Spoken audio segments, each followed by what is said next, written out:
This program contains mature language and themes that may not be suitable for all listeners. Discretion is advised.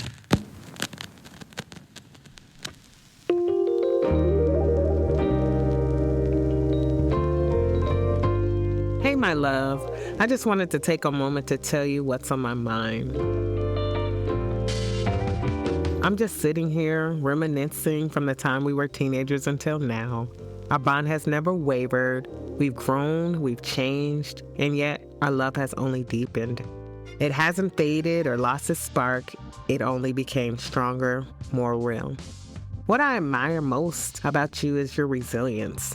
You don't fade under pressure. No matter what life throws at you, no matter how many times you get knocked down, you always find a way to stand back up. You don't just keep going, you reposition yourself, move forward, and push through. That kind of strength is rare, and it's one of the many reasons why I love you. I've always prayed for God to keep you and Avanya close, that he wouldn't grow up carrying resentment or feeling like he missed out on having his father in his life, that he respects you for the man and father you are to him. I pray that even in your situation, you would still be the father he needs. And baby, God has answered my prayers. He is answering them. Just the other day, Avanya told me, even though daddy left when I was 1, it never felt like he wasn't in my life. That right there speaks volumes, baby.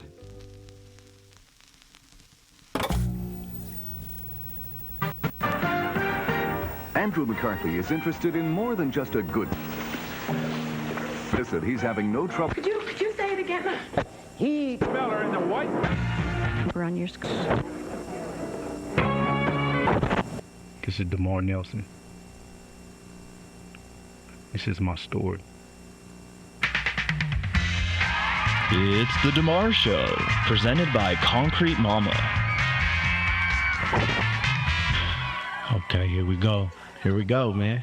It's an interesting thing to talk about my life, man. You know, and then to have to relive it. I mean, it's necessary. It's necessary for various reasons. So, you know, I grew up in the Central District of Seattle. The Central District is an area that was largely an African-American community. I was raised by my great-great-grandmother. This was my mom's dad's mother. She lived in that house when she was little, and her mom was alive when I was a kid. So I was raised by my great-great-great-grandmother, too. On her side, they migrated from Texas.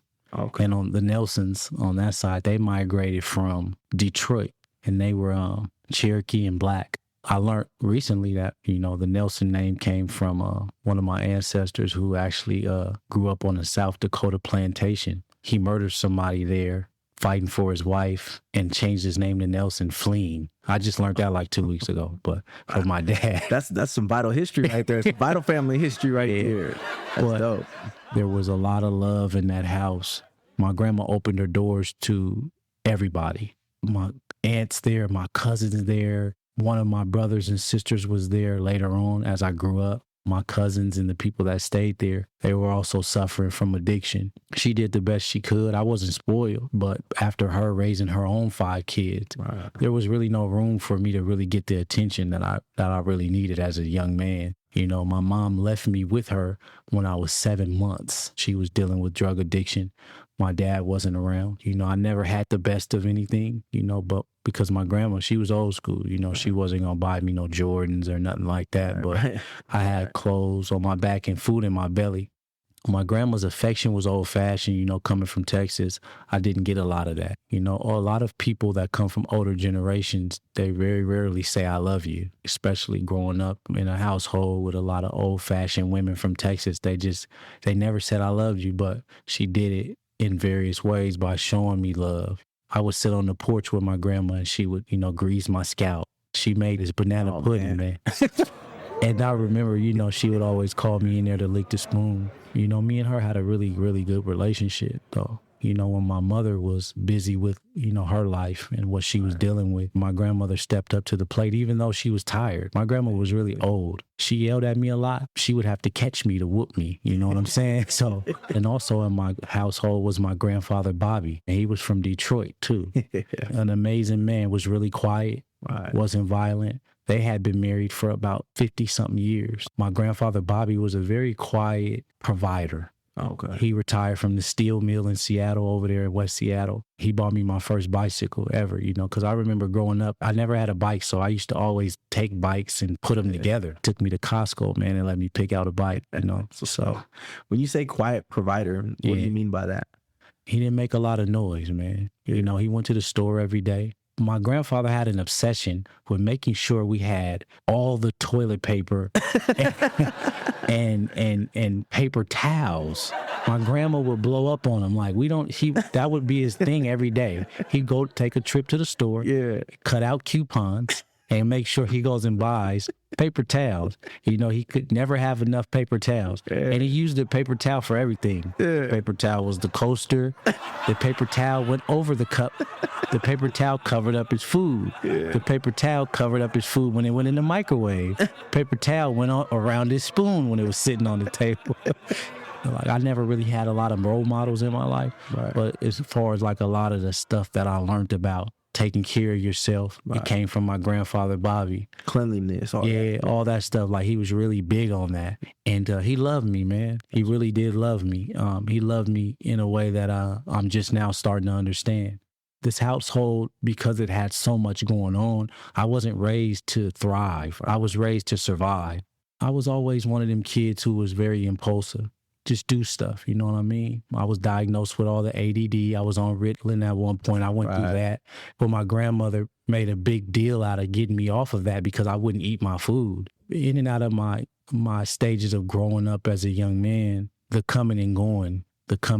That's something that's been a theme in my life leading up into my adulthood, was my family members kind of being in and out. Your grandmother was the only constant. She was very consistent. Up until the time she passed, me and my grandmother was always really, really close.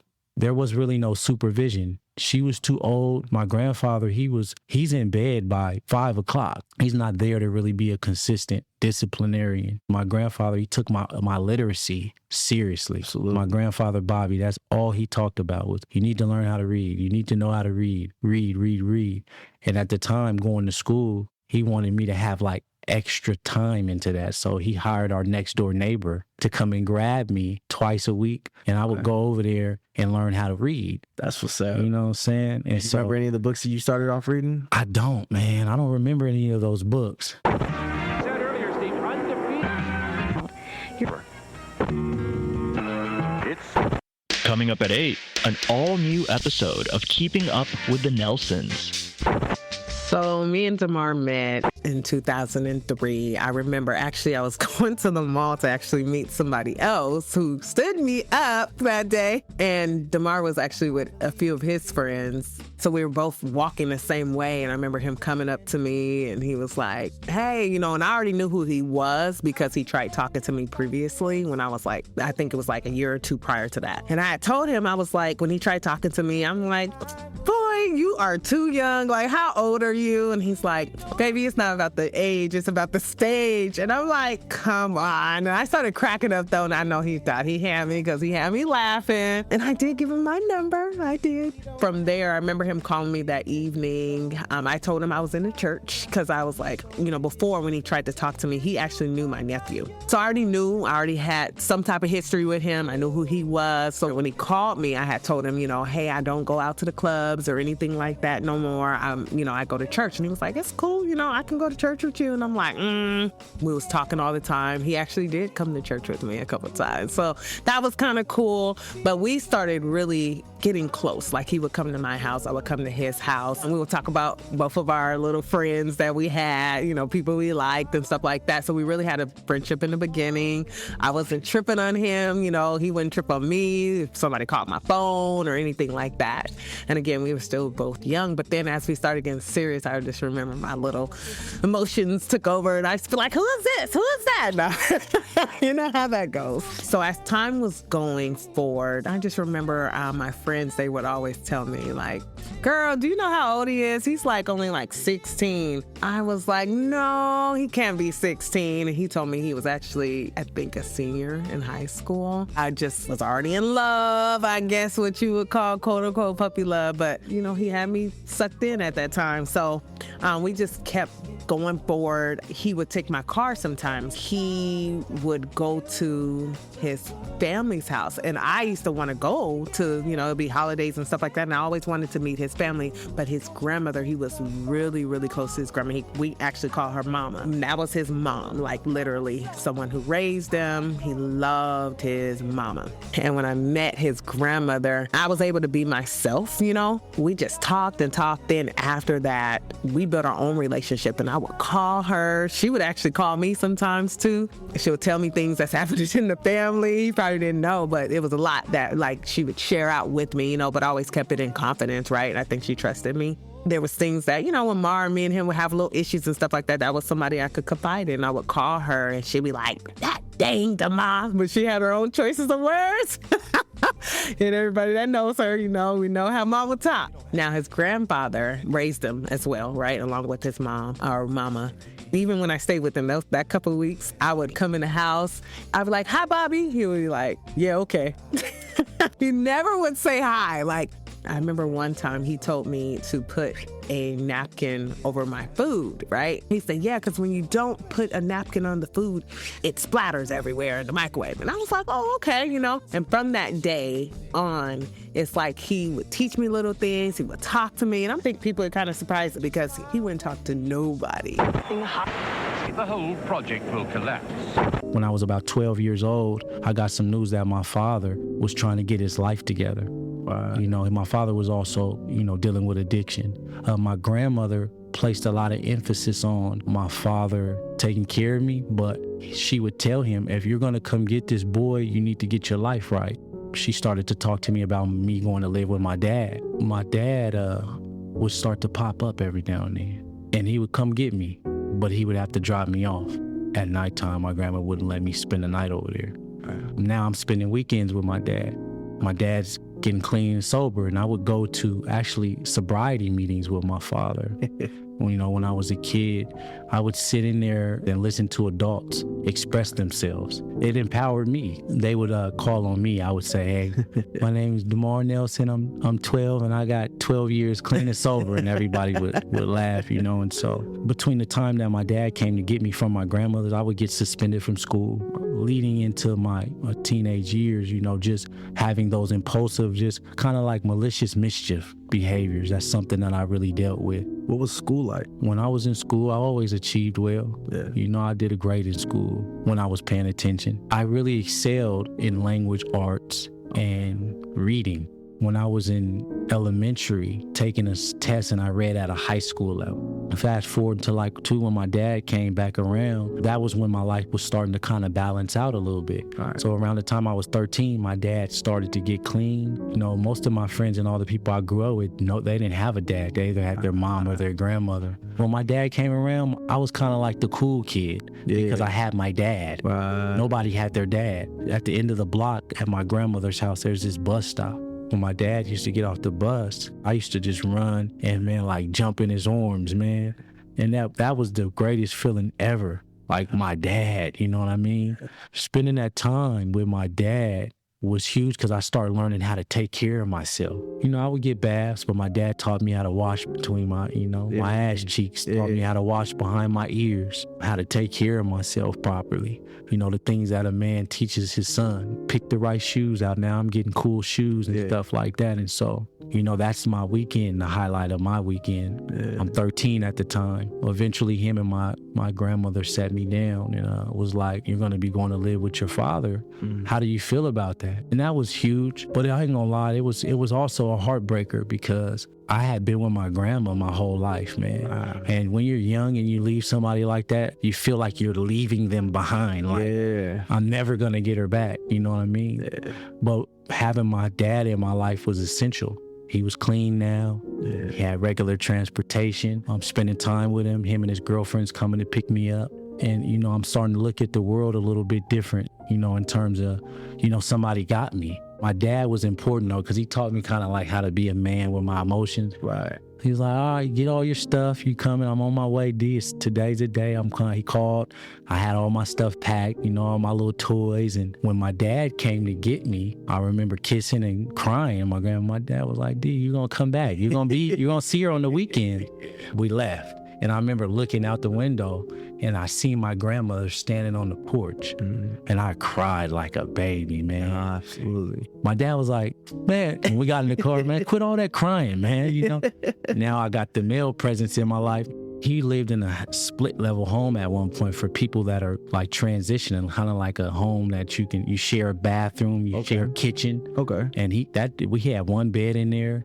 He had his TV because my dad had been incarcerated before, so I remember this clear TV he had in there. He had his car, and I had my stuff, and I just slept. I had a bed next to his. It was just me and my dad, man. Yes. And that was the coolest thing ever. He moved out of that, and then we got an apartment. So we ended up moving far. My dad was working at nights. I did pretty well on and off in school, but I had behavioral issues. I got in trouble, suspended once.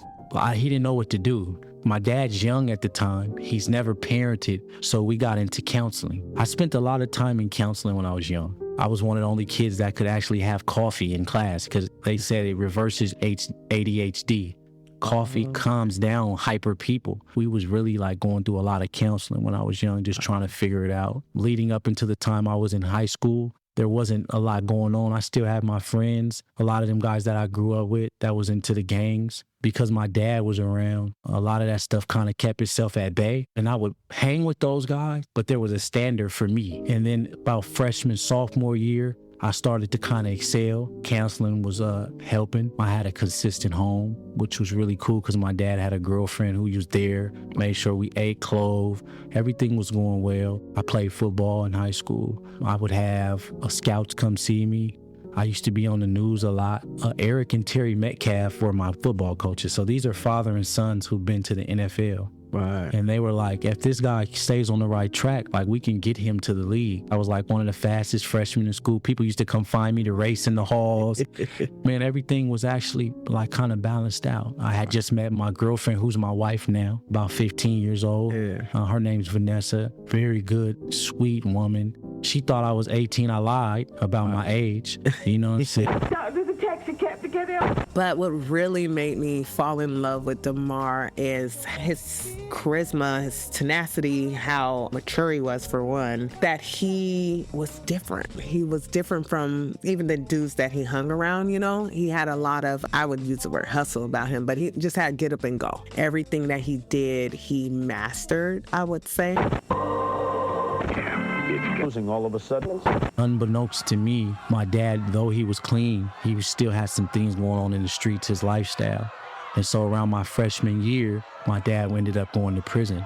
The football, the track, there's nobody really to supervise me. My dad's girlfriend, she's not my mom. Right. And I'm taking advantage of that. Right. Nobody's coming to my games. The only people come to the games are my friends, they're gang members. Eventually, I kind of just fell off. I was disinterested in sports. I started only showing up when it was time to play in the games. So by the time he got out, I was 18, 17. I'm all the way involved. I'm a totally different person. I'm not in sports no more. My wife now, I'm at her house a lot. I was really like broken, trying to find my way. I went to school up until the time I was a senior in high school. I'm coming to school late. I'm tardy all the time. Now my dad's talking to me on the phone. If I'm home, his friends is writing him and telling him about me in prison, that I'm out in the streets, I'm driving, I'm in stolen cars. The year after he left, I started stealing cars. That's how I learned how to drive. That was the beginning stages of things just getting out of control for me.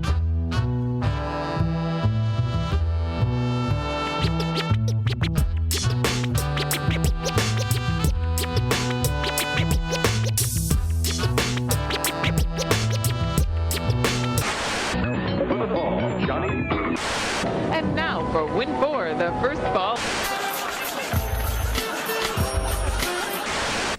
Stay tuned for a very special episode of Nelson Family Matters. When I was about 17 years old, I get into a fight with somebody and they shoot up the car, I get shot. I get shot in the face. Who else was with you in this car? My wife.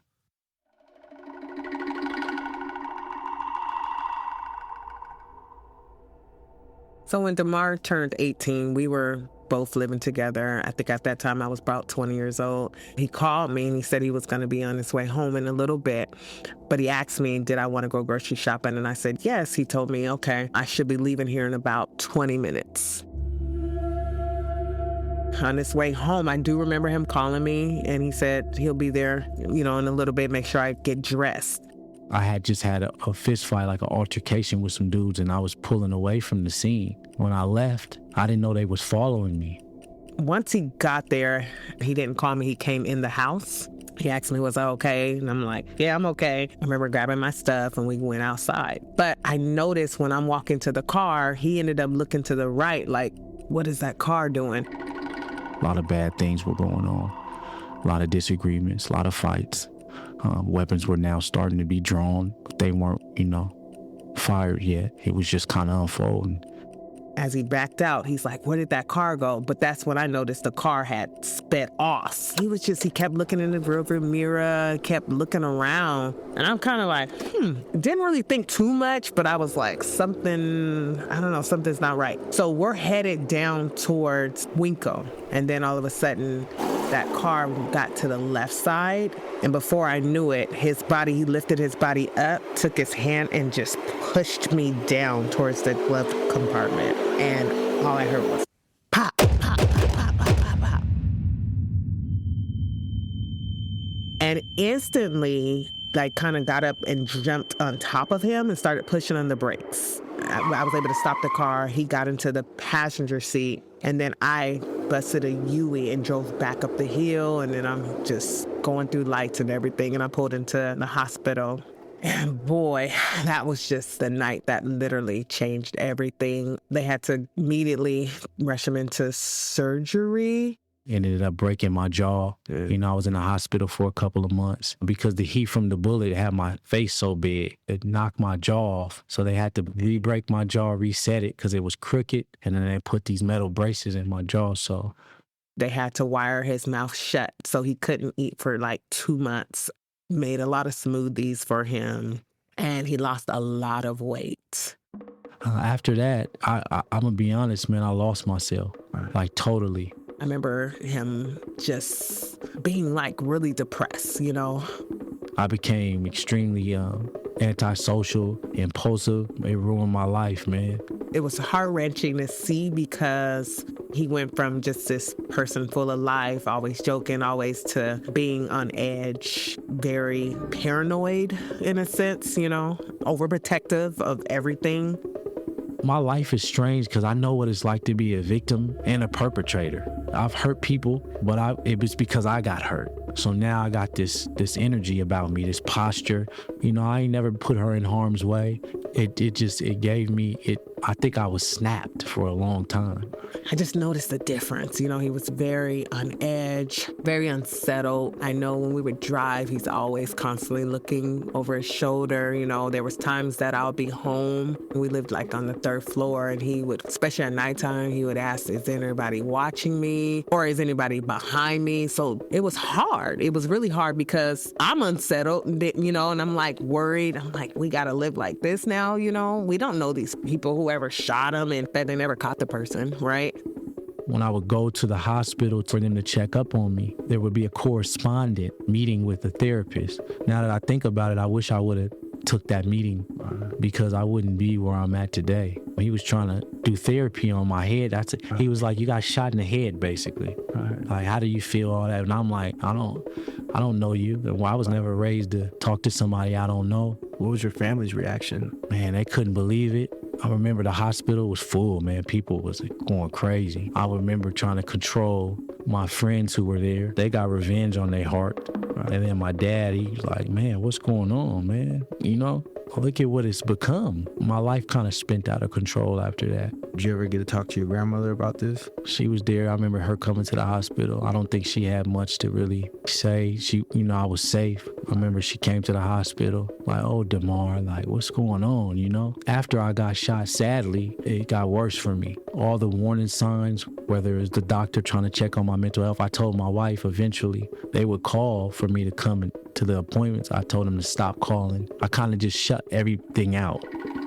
I felt victim. I was small, and so I became more aggressive. The gang lifestyle, I got deeper into that. But the whole time I was really hurting, That whole persona took a life of its own. And so now I'm full-time in the streets. I'm not carrying a football. That's over. I'm carrying a gun now. I know this particular night, I remember him coming in the house and he was like, "Did you watch the news?" I was at a club and I ended up taking someone's life.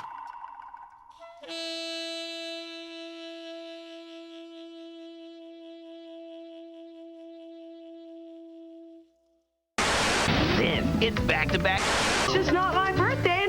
Weeknights starting at 5 for Set. Don't miss tonight's season finale of Demar Knows Best.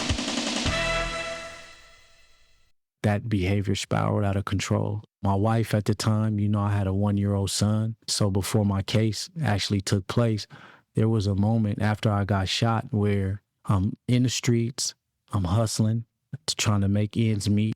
I'm full-time doing all those things. And my wife is having conversations with me about changing my life. We fell in love young, and we've been together ever since. But my wife was always someone who was telling me I'm smart, I can do something different. Right. So between the time I got incarcerated and between the time where my case took place, I was trying to get my life right. I enrolled in Everest College to be a phlebotomist. I was going to be somebody who worked in ER to withdraw blood, but we didn't have anybody to take care of my son, so I had to drop out. So y'all were living together at this time? Yeah, we got an apartment. Now I'm back and forth, though, between my dad and hers. Because my wife, she's 2-3 years older than me. So she has an apartment, she has a job, she's stable. Right. But I'm coming over there, too. You know how it is when we grow up. We got a spot. I got a spot room at my dad's because I'm still young. Right. But I'm also going over here because this is my girl. Yeah. And absolutely. Eventually we end up getting a spot together. Before I ended up taking somebody's life, she's like, "You need to do something different." So I'm going to school. I drop out of the Everest. I went to the Marine office one day. I signed up for the Marines. Oh, okay. So I was a reserve for a small period of time. Okay. Because I was trying to get out the streets. Right. But because my grandma was important to me, I went and asked my grandma, think this is something that I should do. Right. And like in the Black community, when you say you're going to go to the Army, it's no. Yeah. They think that you're going to go straight to the front line. She was like, "No, hell no. They going to send your ass to war." But it wasn't no war or nothing going on. But I was like, okay. So because my grandma didn't approve of that, I still was doing what I was doing. Eventually, I ended up trying to take a test to be a firefighter. I was like, man, this is something I could do. I'm athletic, I'm strong. They talked about taking the physical test. I was like, oh, I could do that. Yeah. So I ended up going to take the test in Bothell. You have to pay $60 and you got to get a certain percentage to pass. I went and took the test, got the results back. You needed a 60 to pass. I got a 59, but I couldn't take the test again. So between the time where I could have took the test again and changed my life, I ended up taking somebody's life because I'm still a kid. I got locked up when I was 21 years old. I always meant well, I always wanted to be something, but I had these behaviors associated with my life and where I was raised, who I was hanging with. And so now here comes the justice system and I'm dealing with that and I'm victimizing people in my community and now I get all this time of 40 years for taking this man's life.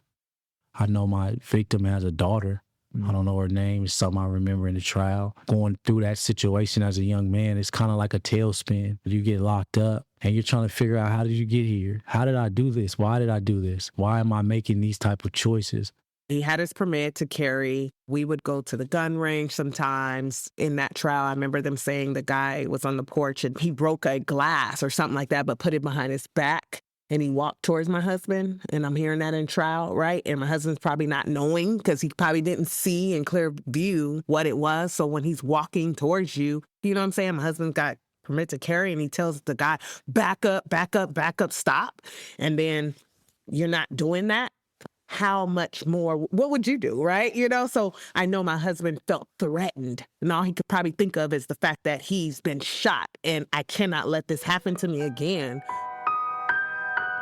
The kid that used to be running around outside and climbing trees, and how did it turn into this? What is it you think that you needed? Oh, I think I just needed consistency. Like when we're growing up, like today, now that I'm a father, I haven't been in my home since my son was 1. But one of the things that I see works with people is consistency. Right. I've never had that. I've always had short intervals of normalcy. Like I got to peek at it, but I never could have it. When you're going through this process, what do you think is one of the biggest things that impacted you? Here you are, this thing just happened. By the time you get arrested, it's like, man, everything has to hit you at once. I know when I got arrested, everything hit me at once. What was you going through at that time? Man, to be honest with you, I don't think I understood the seriousness of it. Yeah. I'm 21. When you're growing up and you're living to survive and you got this me or him mentality, before you take ownership of what you do, for a long time, you learn to either justify it or you don't acknowledge it correctly. This is a big deal, man. I'm in big trouble. Nobody wins. Whether I get sentenced to 1,000 years, this man loses his life, my son loses his father, that man can't be a father to his daughter, his family, his legacy, or whoever he was or whatever he was going to become was snuffed out because I was hurting. Like learning to accept and acknowledge that. To be honest with you, man, I'm not okay with that because now that I've grown up and I've been able to examine who I am, man, I'm so much more than that. Absolutely. And he deserved more than that, you know? So being in court and listening to the judge, the family actually came to forgive me. But before trial, the escorting officers and my attorney is telling me, don't look at the family. You know, in court, because fights and stuff, right, you're not allowed to engage with the family or the gallery. I was trying to, like, out of respect for them, not look at them. I didn't want none of his friends or the people that knew him to start this war with me. Right. So I'm paying attention in trial. I'm not engaging, and that ended up angering the family. So I had to, like, I talked to my victim's mother after the trial. Like, and I didn't go to trial because I was trying to beat his life. I was going for elemental situation. Right. You know what I'm saying? So like it wasn't a disrespect towards his life. It was just some elements that they didn't get right, and I was trying to fight that. But where I got a chance to speak to the mother, she was like, I actually came to like have compassion for you. Where you grew up, you didn't have no mom, you didn't have, like, she knew a bunch of stuff about me. And I didn't know this lady. The prosecutor or something, she knew the facts of my life, how I grew up. And she was like, but when you wouldn't look at me during the trial, she was like, I thought you were the devil. But really, I just was a kid who made a scary decision, an impulsive decision, because I had been shot. But you can't bring that up in court. That's what we were arguing. They wouldn't let us bring that up because they said it'll shape my character to look like something different. So the prosecutor is just arguing that I just slayed this person. Them not knowing what he'd been through, you know, previously. He's been shot in the face, been in a driver's shooting. His wife is in the car. Like, what was probably going through his mind is, you know, I have to protect myself. And it doesn't matter how many times I let off. It's just the fact that I am trying to protect myself.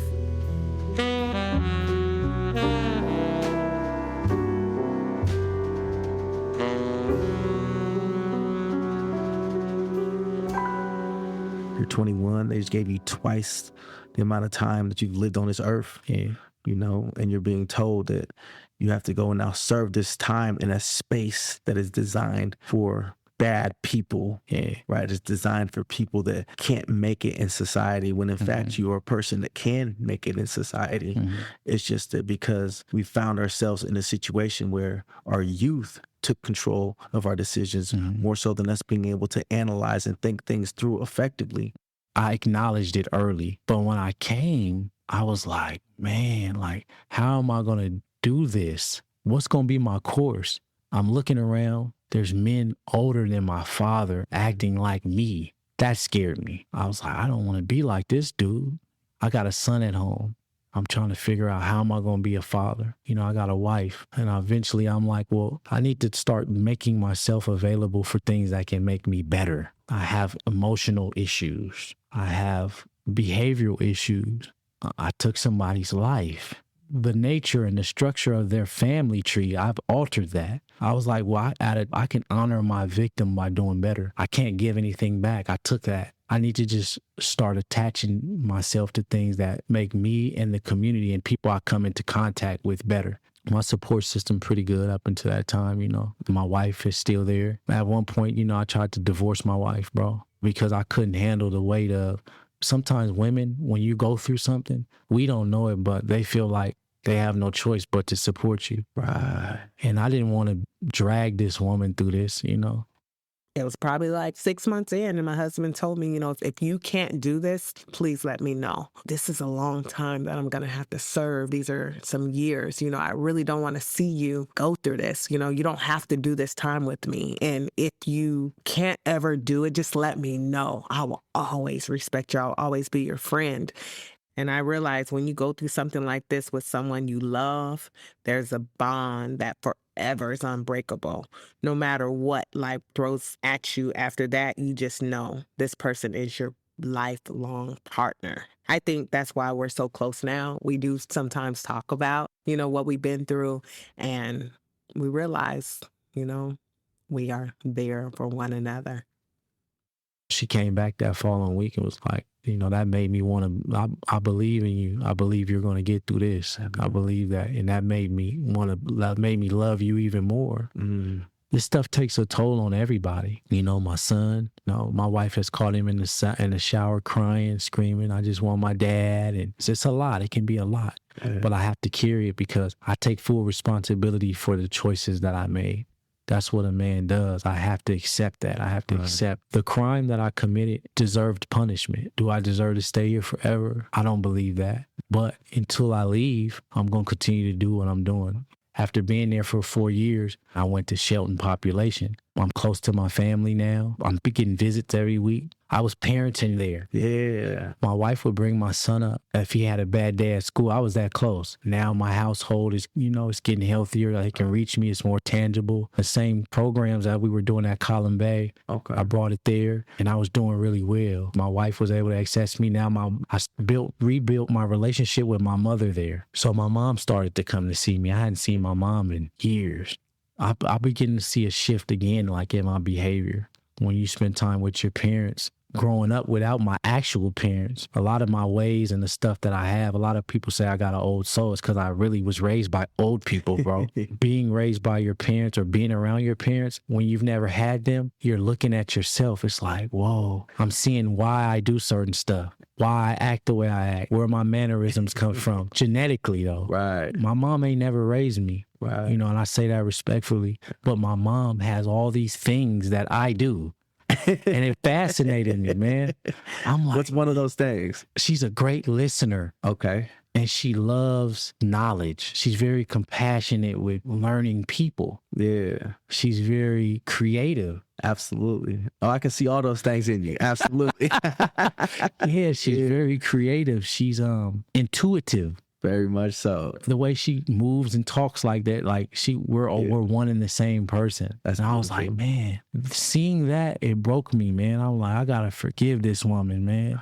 Even though, like, I may be hurting, because if I keep holding on to that, like, she's not free and I'm not free. And that stuff, it just poisons me. I'm already in a bad situation. Right. It really kind of fast-tracked our bond. Oh. So then she started coming to see me now. Every Mondays, I would see my mom. Sundays, I see my dad. I really excelled there. Yeah. And then I began to take that energy back into the population with me. There, I was getting EFVs, so I was spending weekends. What's an EFV? An EFV is an extended family visit. Okay. It's when they allow you, based on good behavior, they clear you to go and spend time unsupervised with your family. And being out there with my son and my wife, I was really cool with the visiting sergeant, and I'd be doing homework with my boy. I cut my son's hair out there. Yeah. Like, I got a chance to be everything that I didn't have, just loving on him, I was able to teach my son out there, like, it's okay to be an emotional man. Just don't let it consume you, because I didn't have that growing up. God threaded you with emotion. Like, I wanted my son to be healthy emotionally. Me and my wife, she would come and would give her a break because she's raising our son. She's paying the bills. She's trying to hold on for me. It would allow me to cook, and me and him would bring her breakfast in bed. That's stuff like that. Just trying to do my best to take advantage of having my family there.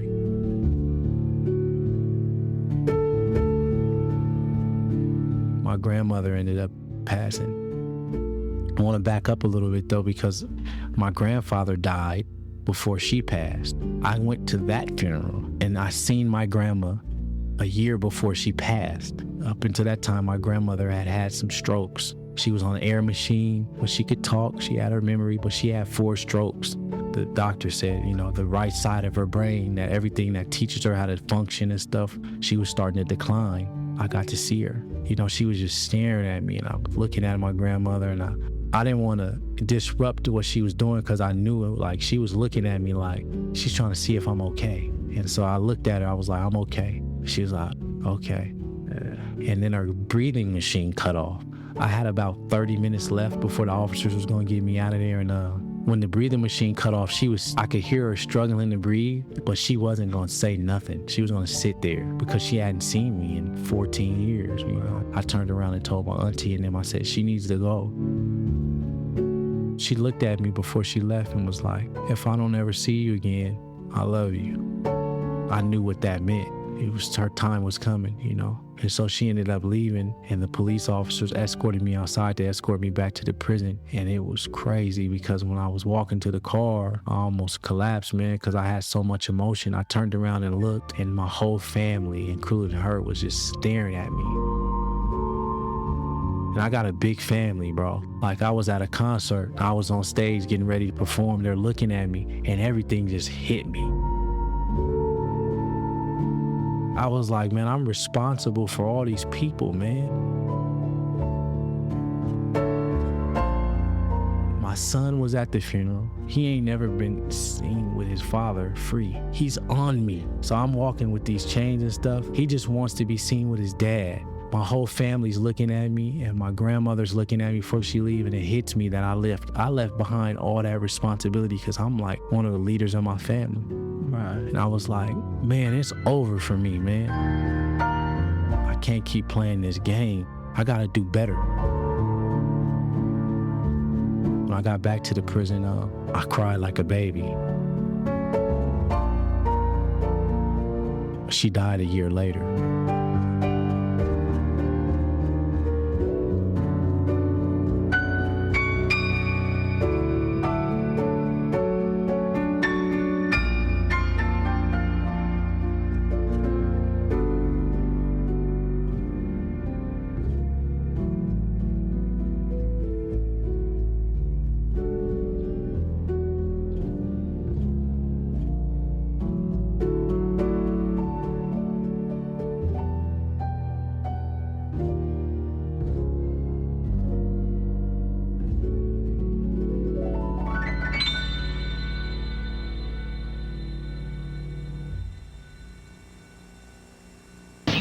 Girls' Night Out Tuesday. First, it's an all-new...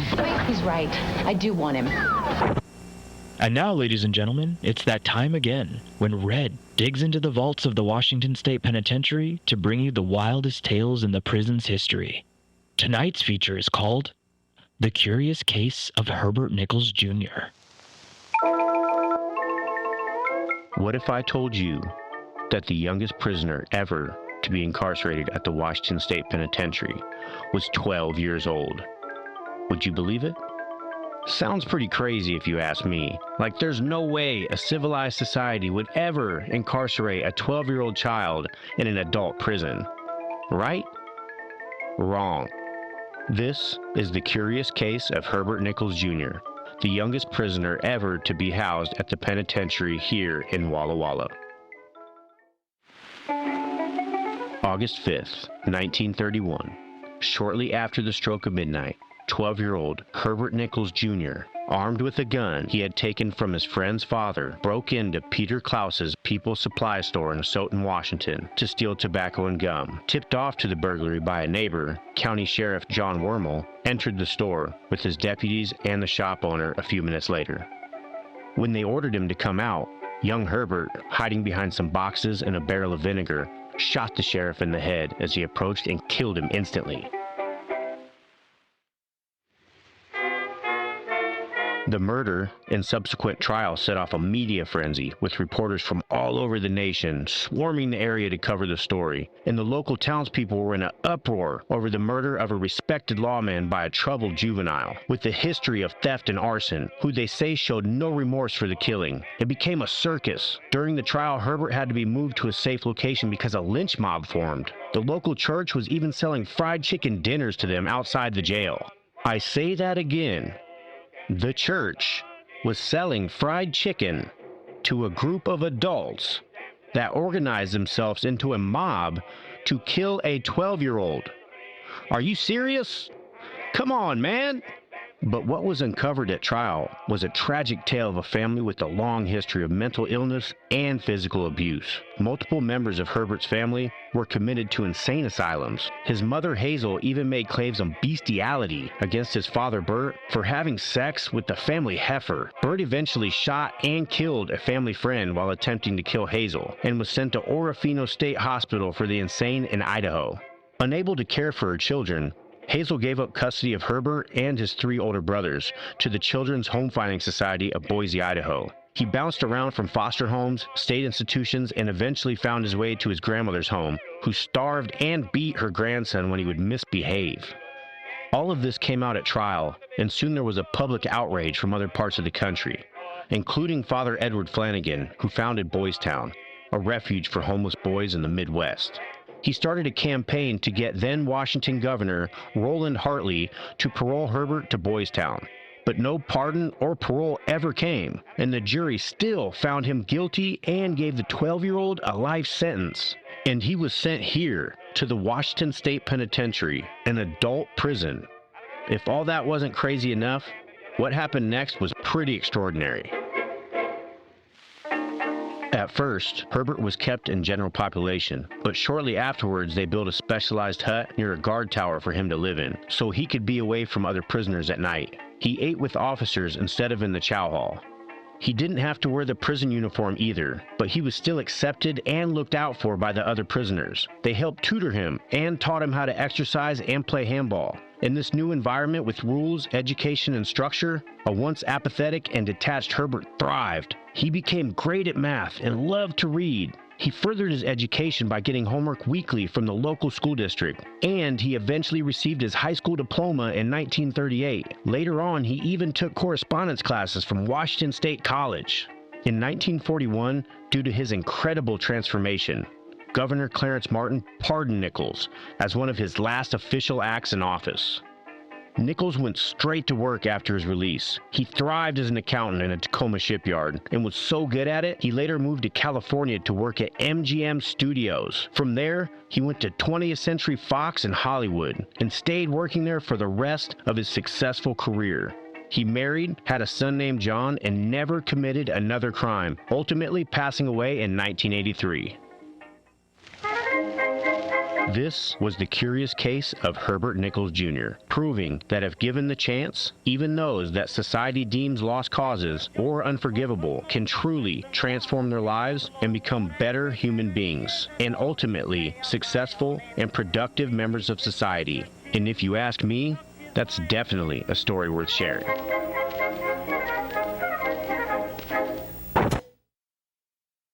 We want to thank you for listening to this week's episode of Concrete Mama, the podcast. On our next episode, we bring you along on Anthony's journey to freedom after 16 years in prison, and we take you through his process of getting clemency, which was anything but easy. Here's a sneak peek. It was a struggle, man, trying to figure out who was going to love me enough to keep me. That's a crazy thing to think about as a kid, you know, being put from home to home, and you're like a pair of shoes, people trying you on to see if you fit right. Don't miss it.